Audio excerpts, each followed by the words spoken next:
അൽഹംദുലില്ലാഹ്, ഈ വർഷം അല്ലാഹുവിന്റെ അതിമഹത്തായ അനുഗ്രഹത്താൽ നമുക്ക് എല്ലാവർക്കും ഈ ദൈവമെന്ന നഗരത്തിൽ ഒരുമിച്ച് കൂടുവാനും ആ ദൗത്യങ്ങളെ മുന്നിൽ വെച്ചുകൊണ്ട് നമുക്ക് മുന്നോട്ട് ചലിക്കുവാനും അല്ലാഹു ഒരു അവസരം തന്നിരിക്കുകയാണ്. ഈ അഖ്വ എന്ന അൽ ഖാസിം ഉലമ അസോസിയേഷൻ എന്ന ഈ വേദിയാണ്. എന്താണ് അൽ ഖാസിം ഉലമ അസോസിയേഷൻ എന്ന് ചോദിച്ചു കഴിഞ്ഞാൽ, എന്താണ് അഖ്വ എന്ന് ചോദിച്ചു കഴിഞ്ഞാൽ, ദൈവമെന്ന എന്തെല്ലാം ലക്ഷ്യങ്ങളാണ് മുന്നോട്ട് വയ്ക്കുന്നത്, ആ ലക്ഷ്യങ്ങളെ മലയാളക്കരയിൽ പ്രാവർത്തികമാക്കുന്നതിന് മുൻപന്തിയിൽ നിൽക്കുന്നവരാണ് അഖ്വയുടെ ഉലമാക്കൾ. പ്രിയമുള്ള സഹോദരങ്ങളെ, ഇന്ത്യ മഹാരാജ്യത്തിന്റെ ഉടനീളം ഹദീസുകളുടെ മർജിയായി മാറിയ ദാറുൽ ദൈവമതിനെ ചില തത്പര കക്ഷികൾ വിവാദം ഉന്നയിച്ചുകൊണ്ട് അകറ്റി നിർത്തുവാൻ, മലയാളക്കരയിൽ നിന്നും അകറ്റി നിർത്തുവാൻ ശ്രമിക്കുമ്പോൾ യഥാർത്ഥ ദൈവബന്ധി മസ്ജിദ് എന്താണെന്നും ദൈവബന്ധി പണ്ഡിതന്മാരാണ് ആരാണെന്നും മലയാളക്കരയ്ക്ക് പരിചയപ്പെടുത്തി കൊടുക്കുക എന്നതാണ് ഈ സംഘടന ആദ്യമായി മുന്നോട്ട് വയ്ക്കുന്ന ലക്ഷ്യമെന്നുള്ളത്. ഇത് മാത്രമല്ല, ഈ സംഘടനയുടെ പേര് തന്നെ നാം പരിശോധിച്ചു കഴിഞ്ഞാൽ അത്രയേറെ ലക്ഷ്യങ്ങൾ അതിൽ തന്നെ ഉൾപ്പെട്ടിട്ടുണ്ട്.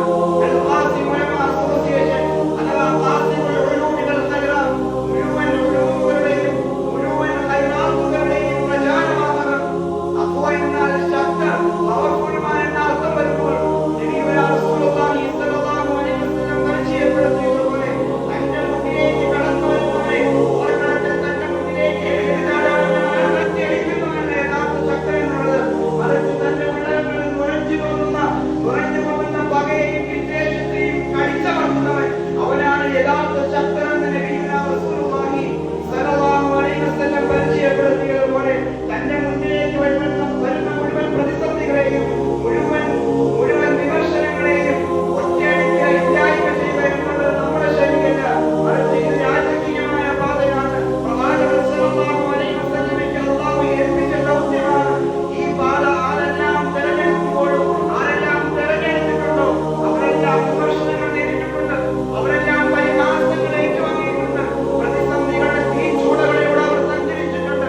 പ്രിയമുള്ള സഹോദരങ്ങളെ, ഇത്തരം പ്രയാസങ്ങളും ഇത്തരം പ്രതിസന്ധി ഘട്ടങ്ങളും ഒരുപക്ഷെ നമുക്കും നേരിടേണ്ടി വന്നേക്കാം. ആ ഘട്ടങ്ങളിൽ അടിപതറാതെ, അക്ഷമരാകാതെ, സഹനതയോടുകൂടി ഹിക്മത്തുപരമായി ഉലൂമുകളുടെയും ഖൈറാത്തുകളുടെയും പ്രചാരവാഹകനായി മുൻപന്തിയിൽ ഉണ്ടാവുന്നവരാകണം അഖ്വയുടെ പ്രവർത്തകർ.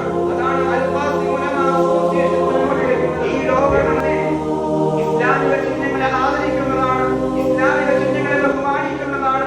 അതിലുപരി സമൂഹത്തോടും വിജ്ഞാനത്തോടുമുള്ള പ്രതിബദ്ധത ഈ ലോകത്തിൽ നമുക്ക് പിടിച്ചോറുന്നുണ്ട്. പ്രിയമുള്ള സഹോദരങ്ങളെ, അവസാനിപ്പിക്കുകയാണ്. അഖ്വ എന്നാൽ അത് നാം ഓരോരുത്തരുമാണ്. അതിനെ വിജയിപ്പിക്കേണ്ടത് നാം ഓരോരുത്തരുടെയും ബാധ്യതയാണ്. അതുകൊണ്ട് തന്നെ അഖ്വ എന്തെല്ലാം ലക്ഷ്യങ്ങളാണോ മുന്നോട്ട് വയ്ക്കുന്നത്, ആ ലക്ഷ്യങ്ങളിൽ, ആ പദ്ധതികളിൽ ഊർജ്ജസ്വലതയോട്